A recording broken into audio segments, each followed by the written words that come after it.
ماریا، ماما اس کو اس کے گھر بھیج دیں بس اور قصہ ختم کریں۔ اس کا نام سن کے برہان کا حلق تک کڑوا ہو گیا تھا۔ کیا کہہ رہے ہو تم؟ انہیں اس کے رویے سے الجھن سی محسوس ہوئی تھی۔ فی الحال کچھ نہیں، مجھے 1 ویک لگے گا، پھر بات کرتے ہیں۔ وہ انہیں فون کال کے بارے میں بھی کچھ بتانا نہیں چاہتا تھا، جبکہ وہ ماریا کی شکل بھی دوبارہ دیکھنا نہ چاہتا تھا۔ ہاں مجھے ڈر لگ رہا ہے، میرا دل گھبرا رہا ہے۔ رات کو وہ ایام کو فون کر کے بالکنی میں بیٹھی تھی، ٹھنڈی ہوا کے جھونکے اس کے خوبصورت چہرے پہ پڑ رہے تھے۔ ڈرنے کی کیا بات ہے، سب پہ یہ وقت آتا ہے اور ویسے بھی یہ نیچرلی ہوتا ہے۔ ایام اپنی عقل سے زیادہ سمجھداری سے بولی تھی۔ وجیہہ ایام کے ساتھ لیٹی اس کی اور سامنے کی باتیں بھی سن رہی تھی۔ تم بے فکر رہو، ہمارا بھائی بہت پیارا ہے، بہت خیال رکھے گا اور تم سے دب کر بھی رہے گا۔ جس طرح تمہاری ٹون ہے وہ وہی ڈرے گا، تم نہیں۔ آخری بات وجیہہ مذاق کے لہجے میں بولی تھی۔ ایام نے فون اسپیکر پہ رکھا ہوا تھا۔ تم سمجھ نہیں رہی ہو وجیہہ، سامنے پریشان تھی۔ اس کا بالکل بھی موڈ مذاق کا نہیں تھا۔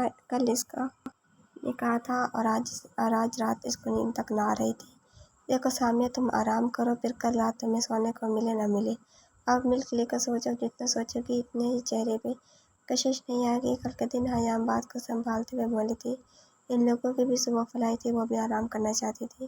کیا مطلب؟ کل تو وہ آرام سے سوئے گی، سامیہ کی رخصتی تھوڑی ہے ہو رہی ہے، صرف نکاح ہو رہا ہے۔ وجیہہ اب بھی شرارت بھرے انداز میں بولی تھی۔ تم تو چپ رہا کرو بے شرم۔ اب سامیہ اچھی خاصی تپ گئی تھی۔ اس لیے کہہ رہی ہوں فون بند کرو، کیونکہ تم دونوں نند باوج بن رہے ہو ابھی سے۔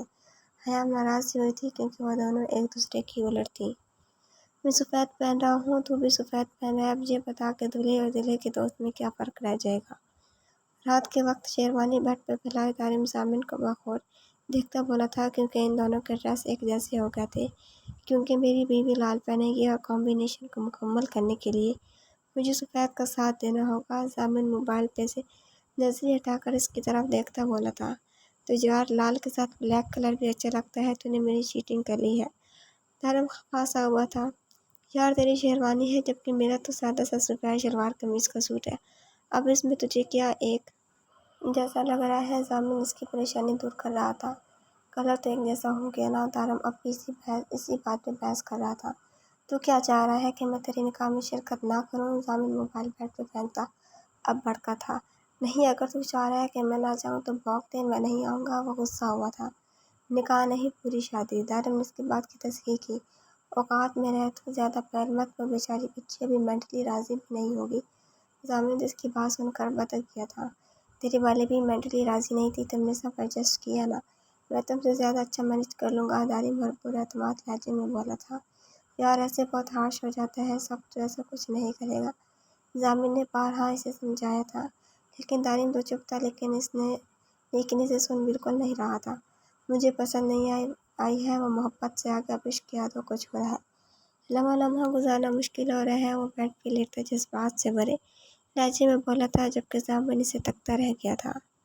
کھڑکی سے آتی روشنی محسوس کر کے کروٹ بدل کر لیٹ گیا تھا۔ رات کو سوتے سوتے دارم اور سامن کو فجر ہو گئی تھی۔ دونوں بھائی نماز پڑھ کر اپنے بیڈ روم میں سو گئے تھے، لیکن جیسے ہی اس نے کروٹ بدلی تھی، اپنے پاس خوشبو سے مہکتے وجود کو پا کر جیسے وہ ہڑبڑا کر اٹھا تھا۔ آنکھوں پہ اپنے دونوں ہاتھ رکھ کر اس نے دوبارہ دیکھنے کی کوشش کی تھی۔ کیا وہ کوئی خواب دیکھ رہا تھا؟ اس نے سوچا تھا۔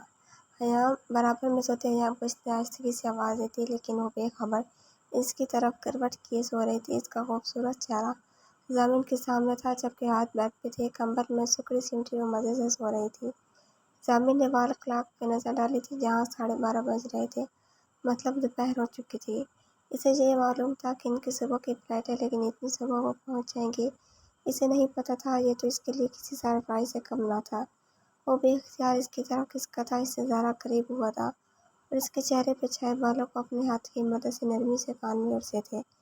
مارننگ بیوی، اس کا گلابی گال اپنے ہونٹوں سے چومتا وہ جذبات سے بھرے لہجے میں بولا تھا۔ اس کے لفظ پہ وہ ذرا سا کسمسائی تھی اور کروٹ بدل گئی تھی۔ اب ایام کی پشت سامن کی طرف تھی، پشت پہ بکھرے بال اس نے ہٹائے تھے اور اس کی گردن کی طرف جھکا تھا۔